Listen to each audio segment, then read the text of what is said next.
Europe 1 matin. Nicolas Caro, ce matin, le livre du jour nous emmène en République dominicaine. Et oui, on voyage comme toujours avec un bon roman. Celui-là s'appelle La fille de l'ogre, publié aux Escales et maintenant en format poche chez Pocket, signé Catherine Bardon. L'histoire de Flor de Oro Trujillo, fille du dictateur Rafael Trujillo, qui a tenu le pays de 1930 à 1961. Alors c'est quoi, c'est un biopic?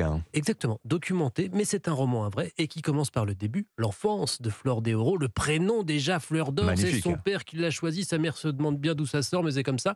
On ne discute pas tellement avec Raphaël, il n'est pas du tout au pouvoir à ce moment-là, on est en 1920 à San Cristobal, il s'agit pour l'instant simplement de choisir un petit chien dans une portée pour Flor de Oro, c'est son père qui choisit, un tout blanc avec des taches rousses qu'elle appellera boule de neige, mais elle n'a aucune idée de ce qu'est la neige. On sent tout de suite une ambiguïté dans ce personnage, il aime sa fille, mais c'est un sale bonhomme, violent, autoritaire, demandé au coupeur de canne à sucre, il faisait partie des gardes, il n'a pas laissé un souvenir de bonté.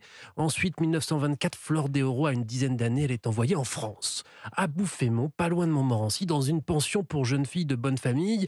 Il faut en faire une dame du monde parce que Raphaël est en train de grimper les échelons 4 à 4. Il lui faut une fille qui donne le change et qui ne trahisse pas sa condition et qui va donc découvrir la neige bientôt. République dominicaine, Montmorency, bon, ça doit la changer. Oh oui, mais elle apprend beaucoup et quand elle revient, elle est la princesse, la fille du chef, et elle qui cherche désespérément à être aimée de ce père distant et froid et cruel. On avance dans la vie avec elle, elle se marie bientôt avec une sorte de playboy des années 30, Porfirio Rubirosa, dit Ruby, fils du consul de République dominicaine à Paris. D'ailleurs, on peut voir des photos du couple assez glamour sur Internet aujourd'hui, mais la vie de Flor de Oro n'est pas un conte de fées, elle se mariera 8 fois de plus, 9 maris en tout, et elle jouera un rôle politique aussi, si on veut. En 36, son père lui dit « N'oublie jamais que tu me représenteras à Berlin ». Berlin en 36, elle y restera 7 mois à côtoyer les gradés du Reich, à voir aussi Ruby la tromper éhontément. Elle vit 1000 aventures, 1000 chagrins aussi. C'est une vie diablement romanesque qui se termine en 1978.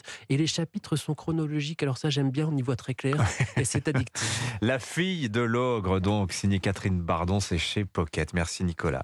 Marie Jiquel, la sortie de la semaine. Vous nous emmenez place du Trocadéro, au Palais de Chaillot, à Paris, où le Musée national de la Marine rouvre ses portes demain après 6 longues années de fermeture pour travaux. Un musée né sous Louis XV et aujourd'hui est 70 millions d'euros plus tard, métamorphosé tout beau, tout nouveau, avec une scénographie sublime, ludique et pédagogique. On pénètre tout d'abord sous un ciel étoilé, le repère des marins. Plus loin, on affronte une vague géante, ça c'est la partie naufrage, et on termine avec les proues des navires, sculpture monumentale, ma partie préférée, et on peut le dire, celle du directeur du musée, Vincent Campredon. La collection du musée de la Marine, c'est à peu près 60 000 objets qui sont dans nos réserves aujourd'hui, et on a pris parmi les plus beaux trésors que nous avons. Mais moi, je suis amoureux de tous les trésors. Alors j'ai mes petites préférences. La grande sculpture de Napoléon, qui était en l'honneur de sa grande victoire de Iéna sur un bateau au milieu du 18e. Des trésors comme ces reliques de naufrage, cette chaussette d'un marin vieille de plusieurs siècles, c'est assez émouvant. Une énorme lentille de phare, tous les instruments de navigation.